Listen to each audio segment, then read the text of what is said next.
कि भोले जी के नाम से चले लाई जग सारा,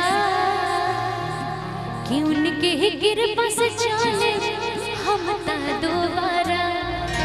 ये मरून कलर सड़िया पे तर्ज भजन है तो उसको ही गाऊंगी और इसका मतलब भी बताऊंगी आपको अच्छे से, ठीक है ना।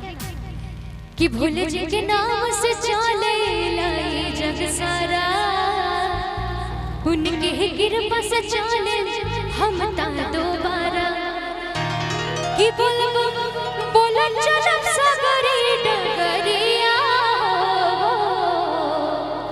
कि छोड़ा काम धाम काला जल्दी तैयारिया हो, छोड़ा काम धाम काला जल्दी तैयारिया हो।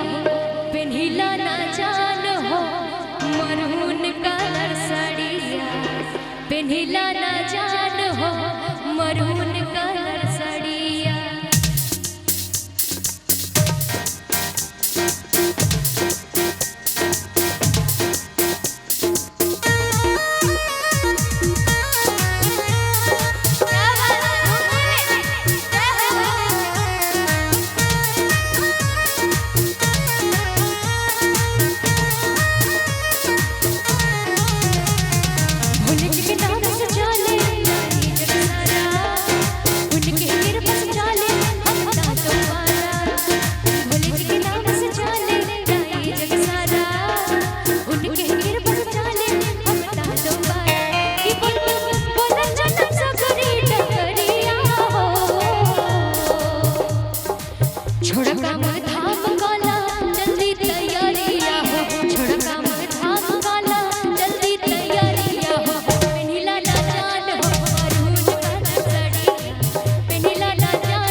बनी जा कावरिया हो दौड़ल चला हमरी रानिया,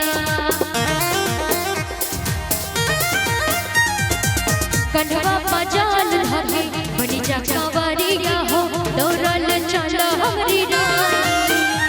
अब नीक न तनिको लागे मन आगे आगे भागे, दिल झूम झूम के नाचे भोला के दर्शन पाके जल्दी पहुंच जाए डगरिया हो।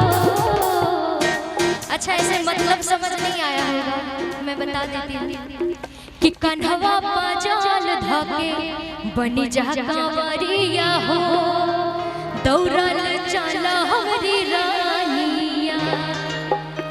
कि अब नीक न तनिको लागे मन आगे आगे भागे, दिल झूम झूम के नाचे भोला के दर्शन पाके जल्दी पहुंच जाए नगरिया हो।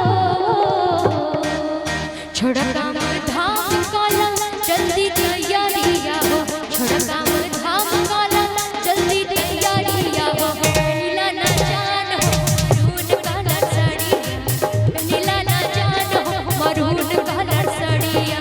बोलबा बोलत चला सकरी डगरिया हो, बोलबा बोलत चला सकरी डगरिया हो। नीला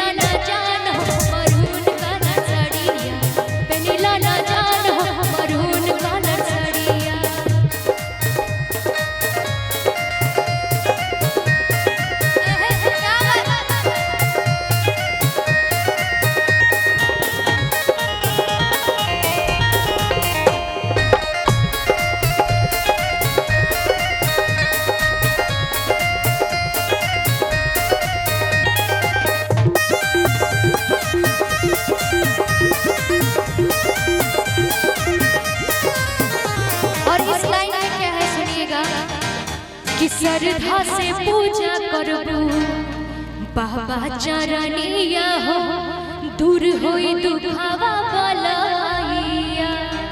अच्छा भजन समझ में आ रहा है? हाँ या ना में जवाब दीजिए, कुछ तो बोलिए। नहीं समझ में आ रहा है कि श्रद्धा से पूजा करबू बाबा चरनिया हो दूर होई दुखावा बलैया। और क्या कहना है कि बात तो से